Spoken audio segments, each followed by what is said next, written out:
Om Gam Ganapataye Namaha.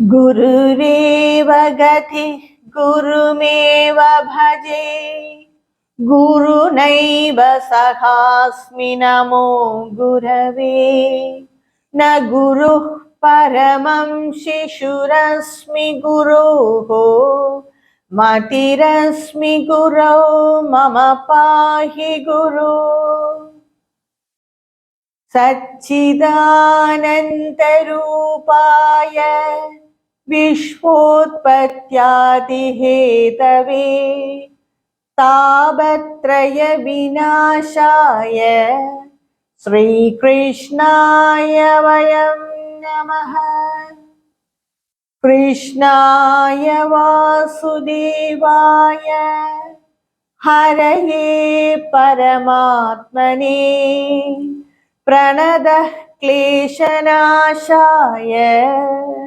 Govindaya Namo Namaha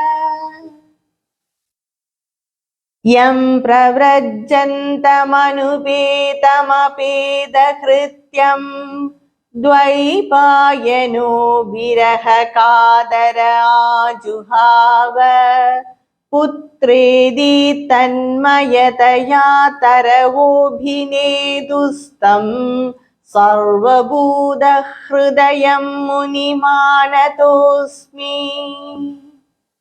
Narayanam namaskritya naram chaiva narottamam devim saraswatim vyasam tato jayamudirayet.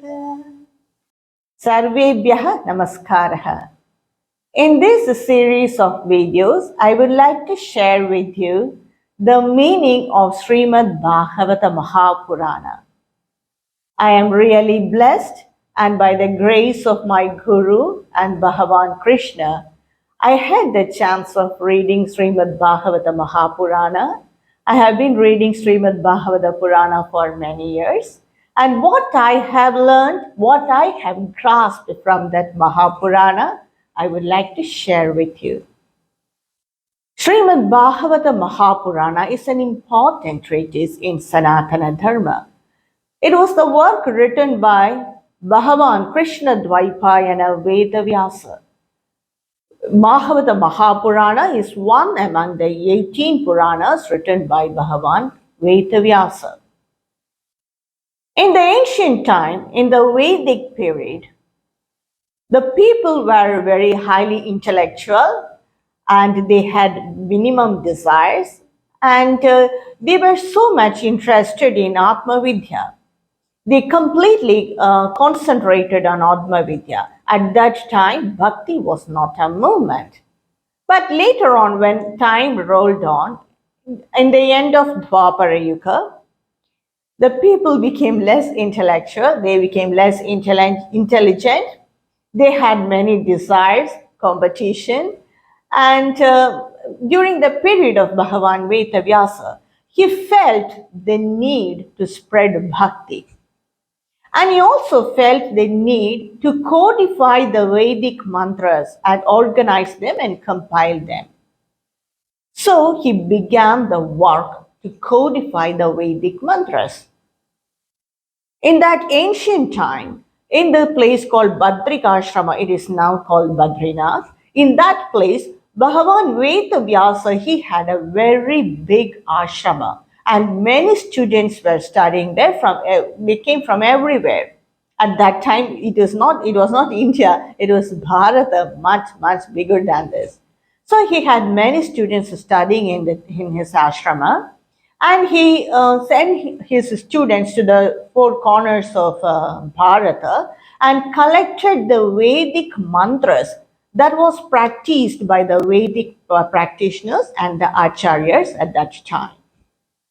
They collected all the mantras and they gave it to their guru, Vedavyasa.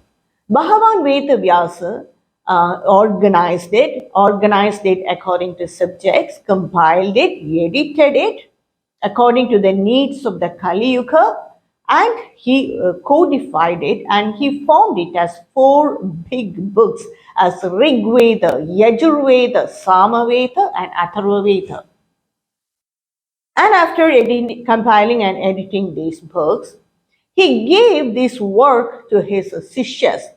He selected four prominent sishyas among his sishyas, and he gave each book, that is each Veda, to one of his students to spread that Vedas.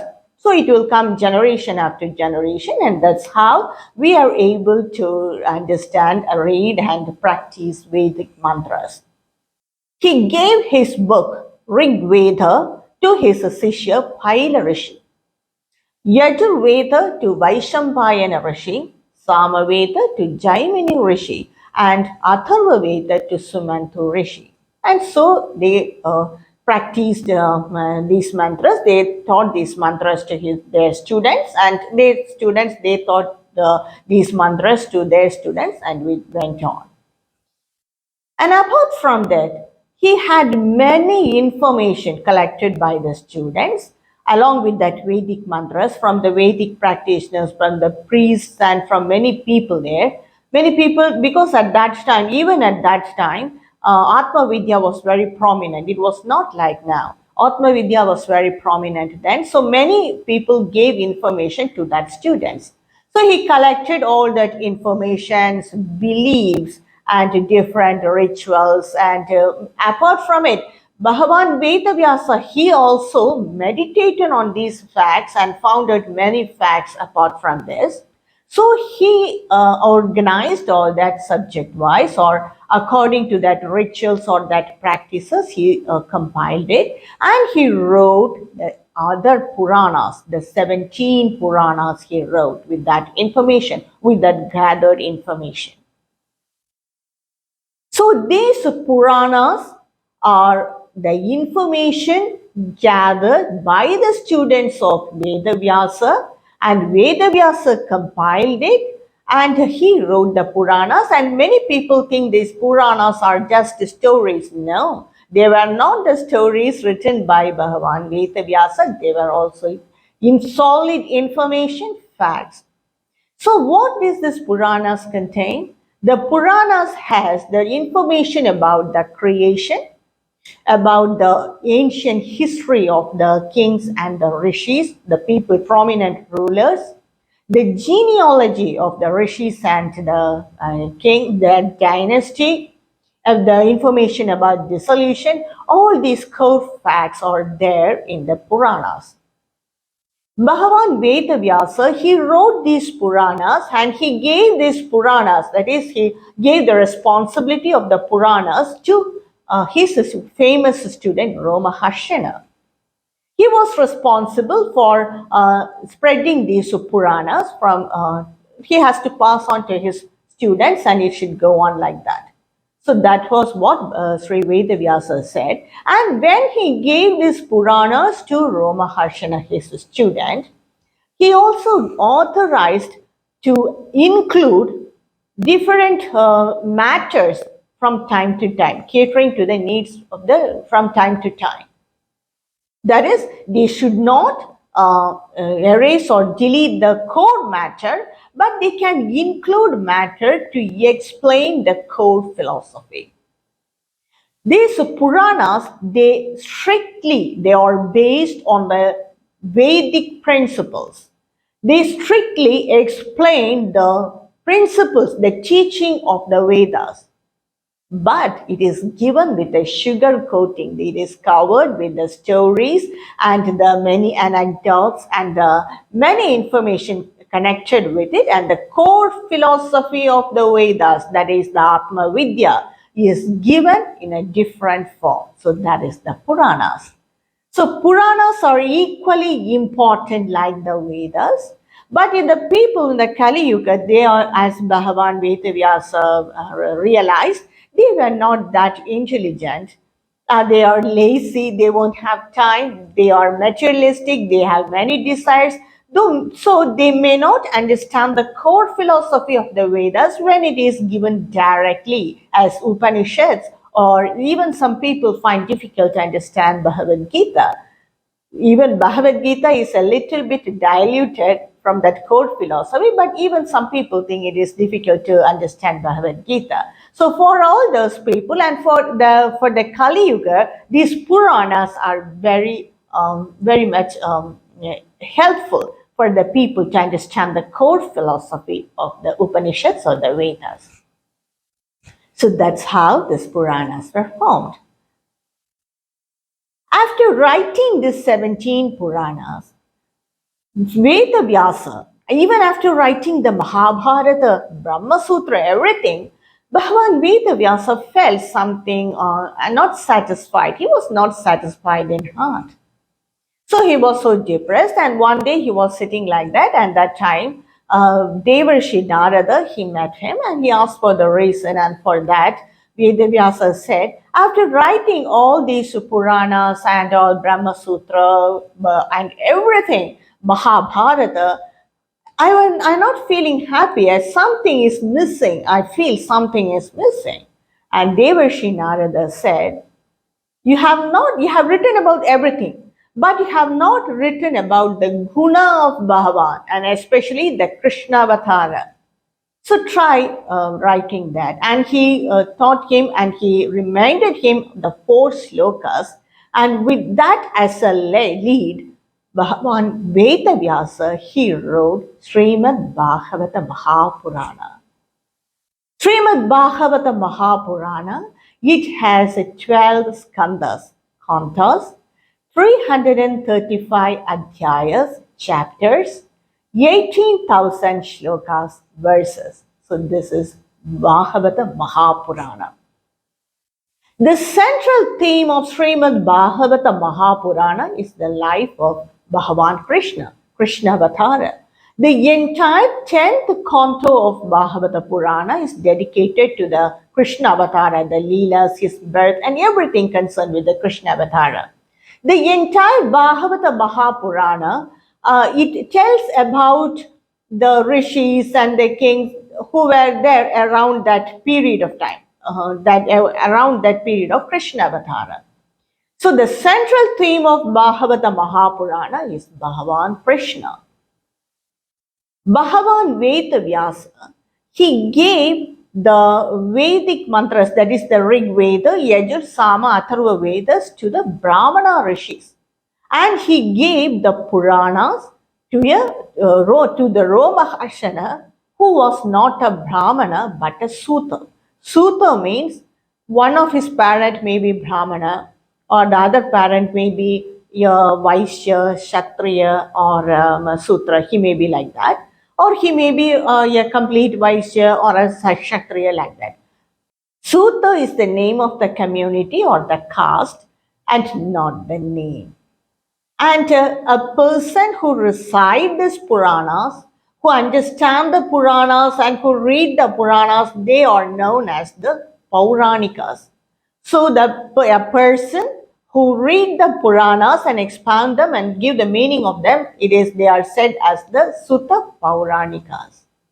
In the ancient times, that is in the Vedic period, even in Dwapara Yuga, even in the beginning of the Kali Yuga, people were interested in doing many yajnas. Their entire job is to do yajnas for the benefit of the whole society or for the benefit of this creation. So they continued doing many yajnas, and the yajna means not like today's time, just like 1 or 2 hours. It will go on for days and years. And when the yajna goes on for years, it is known as the satra. So at that time, the chief priest and all the surrounding priests, they will do the yajna. After finishing one ceremony or one rite, one ritual, they may have some time, that interval period. During that interval period, these Sutta Pauranikas, they will recite the Puranas. That's how the Puranas are used, and they became very famous. So that's the job of the Sutta Pauranikas. They recite and explain the Puranas, and all the other priests and everyone will hear it during that interval period. And throughout that satra, during that interval period, bit by bit, they will say these Puranas. And at the end of the satra, that is the great yajna, the Puranas also will be over. So just like that, Bhagavata Purana was also recited by a Sutta Pauranika. In the ancient time, many rishis, they gathered together and they went to Lord Brahma and said that we need a place to do yajnas, do meditation on earth. And so Lord Brahma said, I will give you a chakra. That chakra will lead you and that will guide you at the place where this chakra stands still. That place is ideal for doing yajnas and doing meditation and all that. So the rishis, they followed that chakra, and the chakra came and stopped at the place called Naimisharanya. In today's time, that place is near Lucknow and it is in the state of Uttar Pradesh. So the chakra stopped there, and all the rishis, they performed the yajnas, they meditated, and it is said that the Naimisharanya forest itself is considered very divine because many devas, even at one time, Bhagavan Srimad Narayana, he came and meditated there. So that place was very this way. Even still now, it's so pious. At one time, in this place called Naimisharanya, many rishis, under the leadership of Shaunaka Rishi, they gathered together and they performed a yajna that is called a satra. It lasted for many, many years. And they were doing this yajna for the welfare of this creation and for the welfare of all the beings. So they performed a yajna, and at that yajna, Sutta Pauranika, he recited this Bhagavata Mahapurana. And that's how this Bhagavata Mahapurana became very famous and it came to the outside world. And this Sutta Pauranika was the son of Romaharshana, the student of Bhagavan Vedavyasa. And this Sutta Pauranika's original name was Ugrasravas, but he was commonly said as Sutta Pauranika because he recited the Puranas from one satra to another satra. That's his job. But his name was Ugrasravas. So the Sutta Pauranika, he recited this Srimad Bhagavata Mahapurana, and the Saunaka rishis, they raised some questions, and the Sutta Pauranika answered those questions, and that's how the Srimad Bhagavata Mahapurana, it begins with the words of these rishis. When Bhagavan Vedavyasa wrote all the other Puranas, he himself taught those Puranas to his students. But when he completed the Srimad Bhagavata Purana, his son Shuka Brahmarishi, he came forward and learned the Srimad Bhagavata Purana directly from Bhagavan Vedavyasa. Shuka Brahmarishi was a great Brahmarishi. He always immersed in with Brahman, and when he want to say anything, the whole atmosphere around him will answer. So that his state completely all pervading nature. He was immersed in that nature. But he came forward and learned this Purana from his father, Bhagavan Vedavyasa. So now I would like to share with you a Srimad Bhagavata at a glance, how it was came to be known to the outside world, and what is the importance of it. In general, we will go in detail, but now I will give an overall view. Towards the end of the Dwapara Yuga, that is during the period of Mahabharata war, in the Mahabharata war, the Pandavas won the war, but all their children were killed. All of them were killed. And so was killed Abhimanyu. He was killed in the Chakravyuha. At that time, Abhimanyu's wife, Uttara Devi, she was pregnant. And knowing this, in order to kill even to wipe out the generation of the Pandavas, the son of Dronacharya, Ashwatthama, he released a Brahmastra, a Brahma missile, Brahmastra, towards the child who is in the womb of a fetus, which is in the womb of Uttara Devi. Bhagavan Krishna, understanding that, he just released the Sudarshana chakra so that it will, he hide the womb of Uttara Devi, and it will protect her and the fetus from being destroyed by the Brahmastra. So suddenly, inside the womb of Uttara Devi, that fetus, it saw a very bright light, Koti Surya Prakasha, it saw that light. So if that young being see that light, definitely its eyes will be affected. So in order to protect that, Bhagavan Krishna, in the size of the thumb, he appeared before that fetus. So the fetus inside Uttara Devi, inside the womb itself, it saw Bhagavan Krishna, Srimad Narayana. And after that, everything was, that Brahmastra was nullified, and it affected back Dronacharya's son Ashwatthama itself. And when the child was born, it just searched everywhere for that face which it saw inside the womb of his mother. Parikshate, it searched everywhere, compared every face with that face, that face of Bhagavan Sriman Narayana. It just compared with every face, Parikshate, and so he was named Parikshit. So after the all the Pandavas, they went for liberation. They gave the power to Parikshit, and Parikshit ruled the kingdom. He was such a noble king, very good king. At that time, it was a practice for the kings to go for hunting into the forest to kill the animals that will come to the land and disturb the other people, forest villagers, villages in the land. It will disturb. Even now, it's happening, isn't it? In the hillside, when there is elephants or leopards, cheetah, everything will come down to the villages and will disturb the villages. But now no one kill them because it's against the law. They will catch that animal and leave in the center of the forest, and they will come off. But in those times, they kill these animals.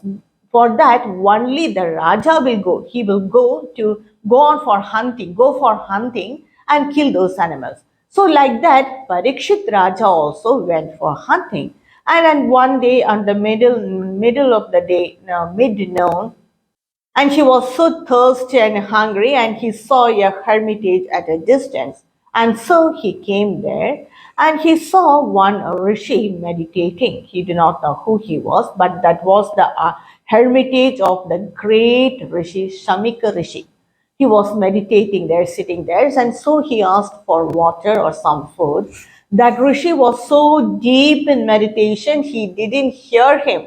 He didn't know about it because he was so involved in meditation.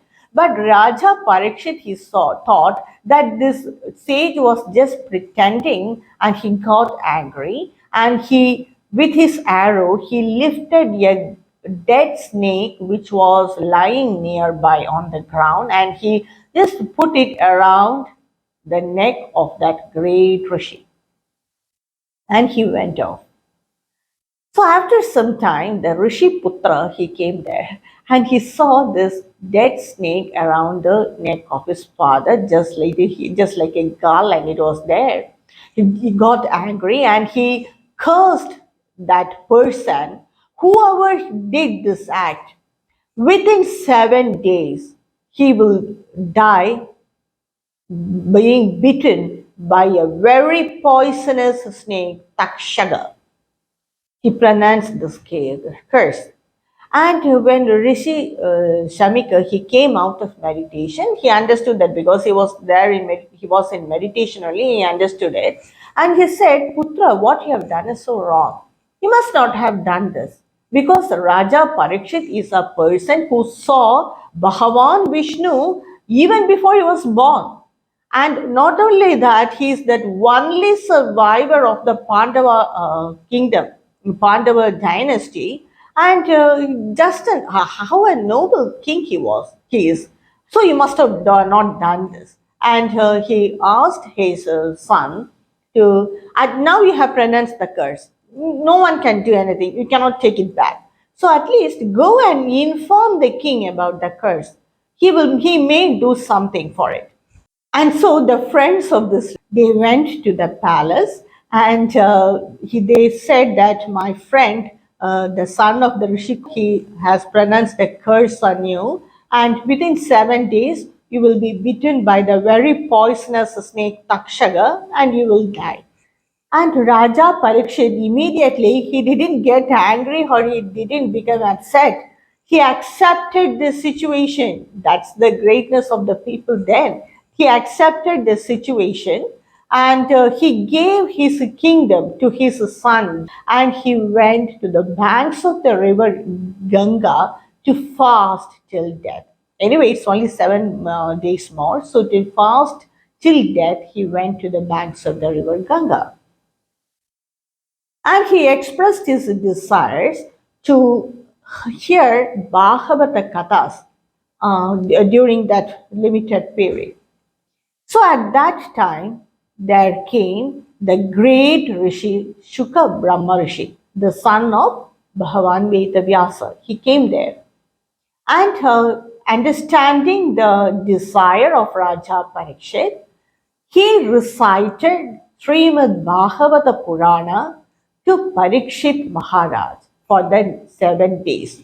And that's how this Bhagavata Saptahas became famous. Even till today, Bhagavata Saptahas are very famous.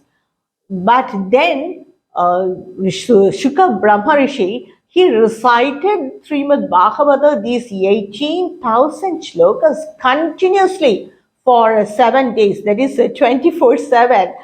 Completely he recited this Bhagavata story, but now it's Kali Yuga, the Acharyas cannot do that. So they take 1 or 2 hours, maximum 2 hours every day for 7 days. They recite selected shlokas of Srimad Bhagavata Purana, and that's how the Saptaha format became very famous. So he recited this Bhagavata, 18,000 shlokas to Raja Parikshit, and he heard it. On the 7th day after finishing these shlokas, Sri Shuka Brahma Rishi, he went on for meditation. He went to the forest for meditation, and that poisonous snake Takshaka also came. But Raja Parikshit, before that itself, he merged his mind with Bhagavan Vishnu. He was there in Parandhama, only his body was lying here, and the snake bit that body, and the curse was also satisfied. And hearing Srimad Bhagavata Mahapurana, Raja Parikshit, his soul, his mind was completely merged with Bhagavan Krishna. He didn't realize that he is being bitten by a snake, poisonous snake. When Shuka Brahma Rishi, he recited the Bhagavata Purana to Raja Parikshit, many people from the nearby villages, many rishis who are meditating in that on the Ganga Tira, they all came and heard the Bhagavata Purana directly from Shuka Brahma Rishi. And among them was the son of Roma Harshana Rishi, and his name was Ugrasravas. And when he heard this Bhagavata Purana, he developed a taste to recite this Bhagavata Purana like this in many satras or in many yajnas. And that's how the son of Roma Harshana Rishi, Rishi Ugrasravas, he became the Sutta Pauranika. Later on, in the Naimisharanya forest, when the Shaunaka rishis, when they did the Yajna Satra, he came there and he recited the Bhagavata Purana in the intervals in the Satra. And that's how Sutta Pauranika, he tells or he recites Bhagavata Mahapurana. And this Bhagavata Mahapurana is his recitation that we read. And he tells that Shuka Brahmarishi said this. Shuka Brahmarishi said this because his teacher is Shuka Brahmarishi. Because he learned this Bhagavata Purana from Shuka Brahmarishi. And Bhagavata Purana is said as the Mahapurana. Why is it said as the Mahapurana? When a Purana covers the 10 topics according to the ancient rishis, that Purana is said as the Mahapurana. And these 10 topics are Sarga, that is the primary creation, how this creation unfolded from Mula Prakriti, that is the first is the Sarga, and how the 5 basic elements were formed. Then next is the Visarga, that is the secondary creation. It discusses about the secondary creation, how these 5 elements combined together to form the different forms in this world. The next is the vritti, and how this animate and inanimate beings, how do they behave, what are their karmas, everything. The next is the raksha, that is how the Bhagavan took the avatars and protected the beings. Avatars, not only the Nara avatara among different beings, how Bhagavan took avatars and protected the beings, that is Raksha. The next is the Manvantra, how what are the dynasty of the Manus, how they ruled, explanation about the Manus, the Devas, the Rishis, that is Manvantra. The next is the Vamsha, the genealogy of the Rishis and the ancient kings. Then Vamshanu Charita. Vamshanu Charita is the dynasty of the kings. So that is Vamshanu Charita. And Samstha, that is desolation, the information about the desolation. Then Hetu, what is the root cause for all this? And the last is the Apashraya, who is the ultimate support, the information about and the teaching about that Brahma Vidya, Atma Vidya. So when a Purana covers all these 10 topics, that is said as the Mahapurana. And Srimad Bhagavata in detail explains these 10 points, these 10 topics. And so Bhagavata Purana is said as the Mahapurana. So before going deep into the Bhagavata Purana, into the chapters of Bhagavata Purana, it is very important to know about the glory of this Purana, the Mahatmya of this Purana. Or otherwise, we may think that what is the use of learning this Purana in this hectic life? What is the use of it? We may feel. So it's very important to know the glory of the Bhagavata Purana, that is the Bhagavata Purana Mahatmya. That I will continue in my next video. Shri Narayana Khila Guru Bhagavan Namaste.